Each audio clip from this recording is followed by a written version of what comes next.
kind of uses in industry, across the board in all kinds of services, at sophisticated, organized level of corporates, where the kind of benefits we are seeing from technology are truly phenomenal. And this is true in education and that. But let me move quickly to the global context too, and why again I think this is a critical time for India. From around 2019-20, we began to see a huge acceleration in protectionism. Large by the West and most of all the US being very concerned about things being dumped on them and their concerns about China. And then, as you know, President Trump practically, short of saying so, declared a trade war on China. With good reason or otherwise, but that really put paid to the whole globalization aspect, which had already begun to slow down earlier, and it brought in protectionism.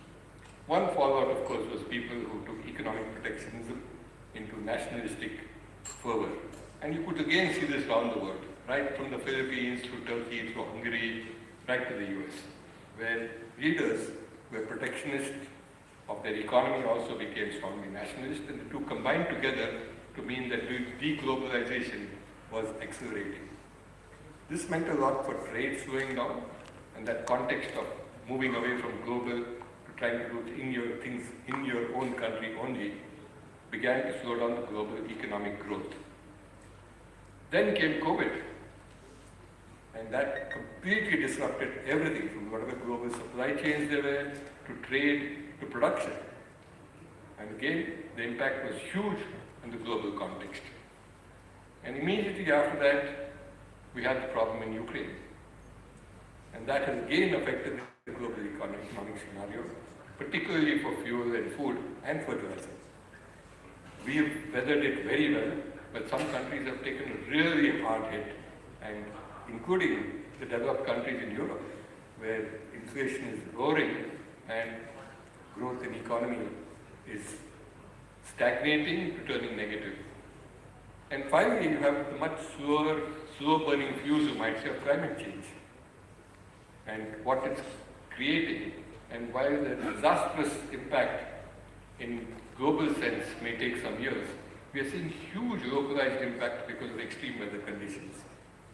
We've seen it in our own country with exceptionally heavy rains in some pockets of the country, causing flooding, causing problems. And those of you, including friends here from Bangalore, would recall how Bangalore turned into a lake, the whole city. We used to call it city of gardens, city of lakes. The whole city became a lake. And Bombay goes through it practically every year, but for Bombayites that's a bit routine. Chennai has gone through it for the last few years. And our neighbor Pakistan went through a very, very severe form of severe weather conditions. Losses estimated at $30 billion or more. So climate is not something to be taken trivially. It's not some long, distant future of saying, all these esoteric discussions about warming, global warming, 1.5 degrees or 2 degrees, and what does it mean? But it's here and now and affecting us very seriously. Therefore, the three C's of COVID, climate, and conflict have created a huge disruption in the global scene. Now, this is, of course, in many ways unfortunate, but as we always like to say in our advice to others, that every problem, every challenge is an opportunity. And very truly, for India, this is an opportunity, because the global geopolitical scene has changed drastically, with the West very concerned about what Russia is doing and where China is headed. Most of the companies, after having seen the kind of supply chain disruptions thanks to China's zero COVID policy, but also concerned about Chinese dependency and growth, have started to look elsewhere. And every company is talking about China plus one policy. This has potential for India, obviously. Some countries have captured it. Even now, countries like Vietnam, for example, have done very well in moving a lot of the electronic manufacture from China to Vietnam. Countries like Malaysia also are doing well. We've been a bit slower, but we're accelerating. And to me, it seems this is a big opportunity in the years to come, that as technology companies for production, also for markets, and for a whole host of other reasons, begin to look consciously away from China and begin to look at where else. The where else question to me has only one real, scalable, long-term answer, and that is India. So to me, it does seem that this is India's time.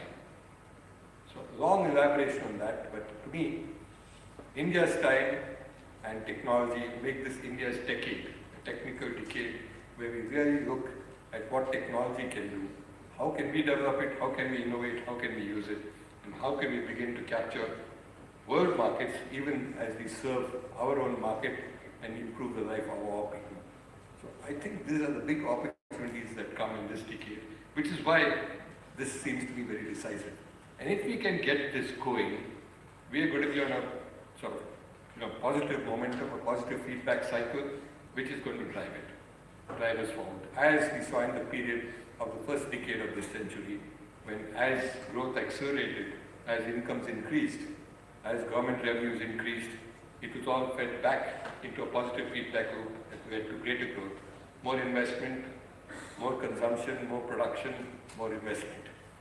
And I think that feedback loop is going to be set in motion, has already started, but we need to push hard. We're now looking at 6 to 7% growth, but that's not enough. We need 8% plus.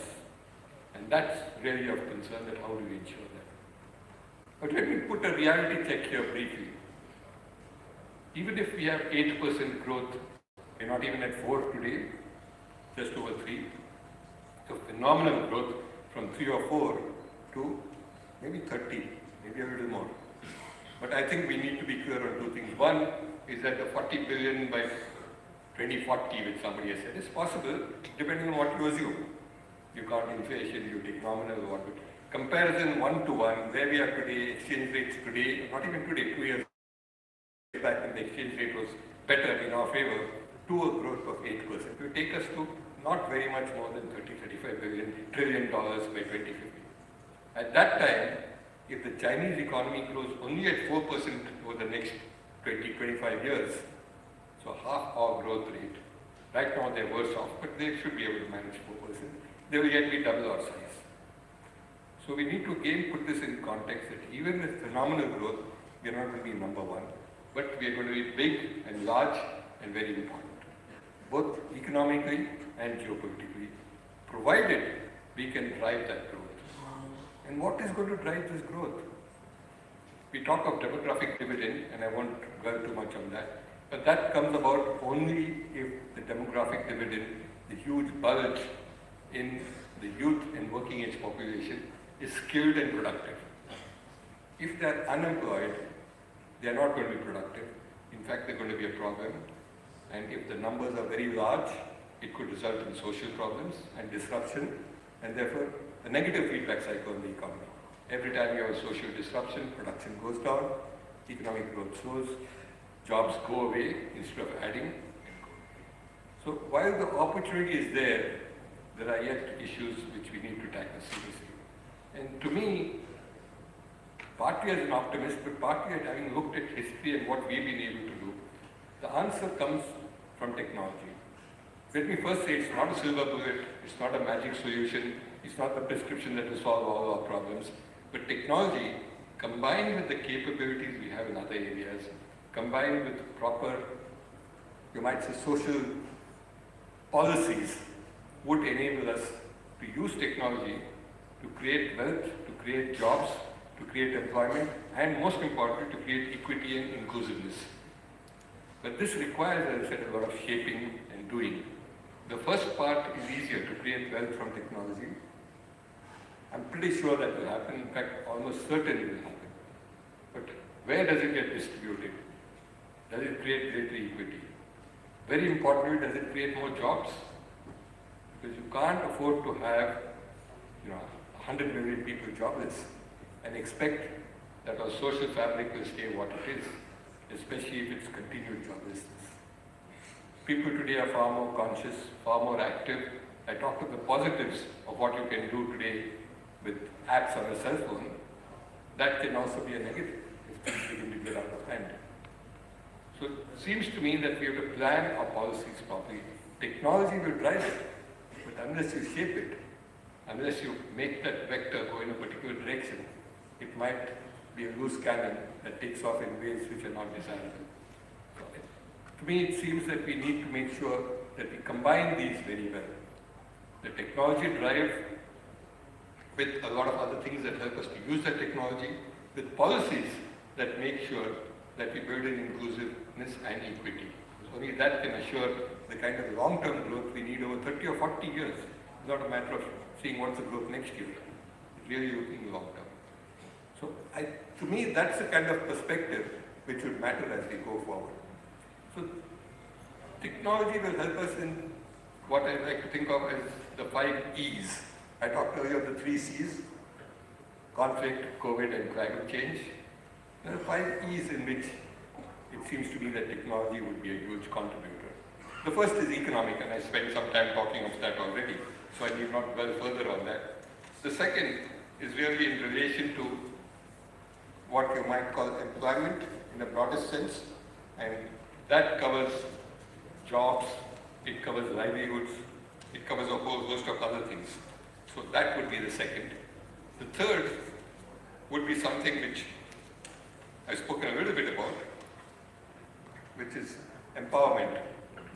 And that would include things like ensuring good health, ensuring education, ensuring equity of information and knowledge, because a lot of the inequities in our society come from unequal distribution of knowledge. If I know something you don't, then I have power over you. If information is equalized, then we deal in equal terms. Take the simplest example: a farmer selling his produce to a middleman who then takes it to the city and sells it. If the farmer has no idea of the prices in the city, his bargaining ability is zero to small. So there is therefore a sharing of information which builds for equity in a larger place. And this is what technology enables us to do, which is why again I'm excited about technology. Because today, with technology, the same knowledge about what the prices are in the 5 nearest mandis to you, where your grain can be sold, or the 5 markets where your flowers can be sold, are known to the farmer, then even that small farmer has the ability to negotiate. His small size may be a constraint, and then you have to build in social things like combining it, like building cooperatives, like integrating these and then taking it to the market. But the very fact that the farmer knows the price in the various markets around enables them to negotiate better. And I think that is part of what I would consider as empowerment. The third is, or the fourth E, having talked of economic growth, empowerment and employment, the fourth E would be entrepreneurship. And there is something which drives technology, but it's also driven by technology, as we're beginning to see. The startup culture in India is very strong, but it's not just tech startups. I think there's a lot more there than purely tech entrepreneurship. There's entrepreneurship in a whole host of other areas where you see, even on roadsides, all kinds of interesting things being sold by one-person self-employed entrepreneurs. And I think that is something that can create livelihoods, especially if we can upgrade what they do, the value of what is being done. And there, innovation is the key. Innovation, not just in technology, which is what most people imagine when you talk of innovation. In fact, India's special genius is in innovation on business models. Few countries have been able to do what we have in terms of innovating business models, which create use of technology and create value. And you can think of example and example after that. I mean, take the simplest, most known, most famous example of sachets, starting with the shampoo sachet. But think of all the small sachets which are available today, and the integration of that market at the bottom of the pyramid, which is what technology enables you to do. So you have a market which is around the country, but you integrate it so you know what it is, and then you build in appropriate things to get there. The business model of being able to do that is what cracked it. There's no great technology in making small sachets of shampoo or anything else, but the business model did it. Look at another business model which is different and very Indian. The missed call. This is a negative business innovation, you might say, because the poor telecom company loses a lot of revenue. You want to call, you come in a car, you get dropped off here, your driver parks somewhere, you say, I'm ready to go, I want to come. You don't have to call and speak to him and say, come here. Just give him a missed call, he turns up here. You don't pay, he doesn't pay, your job is done, technology enables that. The phone company might, be somewhat unhappy, but that's different. It's a business model for you. Right? So we are very good at inventing. I can give you 20 examples of this. We're very good at doing this kind of thing. So given that technology, and I hope we will innovate and create new technology and new products there. But given the technology, we are unique in being able to create business models that capitalize on it. Let me give you one more from the IT industry, which is ancient and all of you probably know about it. In today's routine, nobody even thinks about it. Some person, in this case it happened to be an American, but it could be an Indian, but I think he or they, there were 2 or 3 of them, thought of it only because they were in media. Said, you know, look, a lot of people around the world, and this is, remember, early 90s actually, have their secretaries in the next, just across the wall, helping them with all kinds of stuff. But what are the jobs the secretary does? And they found that 90 to 95% of jobs can be done not by sitting across the aisle or sitting across the wall, by sitting anywhere. So they just moved the secretary's function to India, serving CEOs in the US, doing everything, making appointments, taking calls, listening to notes, doing everything except taking the coffee there. And secretaries no longer do that. They don't take coffee to their bosses. I don't know if any of you do that, that's gone. But everything else can be done remotely, as long as you have a good data connection, a reliable one, and continuous work. In addition, you could have this as a 24/7 service. So the CEO in the US decides he wants something done and sends it off to India. And before he or she is back in office the next morning, it's done and delivered and ready to be printed or to be seen on screen here. Because out here, a person works 24/7, but when it's night there, it's day here, so it makes it easier. A more sophisticated form of this is to do R&D in critical areas where time is important. Vaccines, drugs, whatever. And you build expert teams around the world, position them in different places, and you have experts don't work 24/7 at night. But because they're in different time zones, you have virtually a 24/7 team, which is working 3 times faster therefore. So you cut down the time. And these are the business models which leverage on the technology of telecom, of reliable communication, of having computers and everything else. But basically they're business models. And I think we are very, very